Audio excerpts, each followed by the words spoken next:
Robin sanois, et saa käyttää, mutta ei ollut pakko hei. Huudat mamu, huomaan, siellä on kamu. Karim ajeleekin riksalla. Huomaan hajun, on lempi, maustees kajun. Voitais käydä vaikka pizzalla, mutta tää tuntuu vaikeelta. Ko et sä ymmärrä Turkua. Sun aivostasi puuttuu palanen, se on palafelin näkönen. Sun aivostasi puuttuu palanen ja sä oot mielenvikainen. Oot mamun puuttuva palanen. Mamun puuttuva palanen. Ei me oo mitään hauska olet. Tyhmätkin jutut naurattaa kun puhut. Sanakirjan suun tarvitten.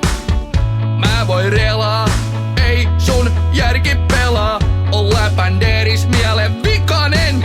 Tää biisi tuntuu vaikeelta, kun tää menee niin korkealta. Hei! Sun aivostasi puuttuu palanen, se on palafelin näkönen. Sun aivostasi puuttuu palanen ja sä oot mielenvikainen. Oot mamun puuttuva palanen. Mamun puuttuva palanen. Karim, anna palaa hei! Hauskaa mammu. Sä olet ihan huva laulaja. Vaaran savelajin sä olet valinnut. Karim! Karim. Saa kaverina kysyä sulta jotakin. Kusupaa. Mitä sä sanoisit? Kusupaa. Sanos vielä kerran. Kusupaa sampaa. Itse oot. Etkö sä haluakaan kusasta? En mä nyt täällä studiossa hei. Just kävin vessassa. Hei, siitä tuli mieleen yksi mielenvikainen läpändeerus. Olen sä kuullut sitä, kun Kanerva Nike on kuulemma vaihtanut puoluetta. Nainko? Ei kun anna mä kerroin tämän jutun ensin. Katos, teillä kokoomuslaisilla kun on tämä ruiskukka. Nike olis vessas ja yritti kusasta. Niin silloin se sanois, et ei mulle enää ruiskukka. Mielenvikas saa käyttää, mutta ei oo pakko hei. Sampa, mä ymmärrän sun turkulaista mammun lapaa. Laula vaan kuminaava, sä olet kulikova levulaulaja. Sun aivostasi puuttuu palanen, se on palafelin näkönen.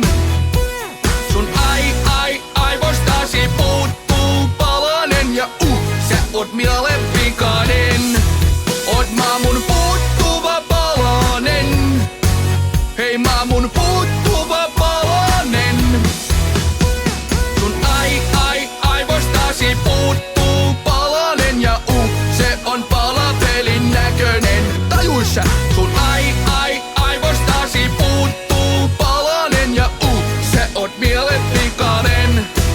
Tää biisi on mielenvikainen. Hei, onks tää edes hyvä läpänder? Olis pitänyt varmaan valita joku isukkien biisi. Esimerkiksi tämä, että mä joku päivä töitä teen hei. En tiesit. Mä lähden Mantun grillille. Saa käyttää, mut ei oo pakko hei.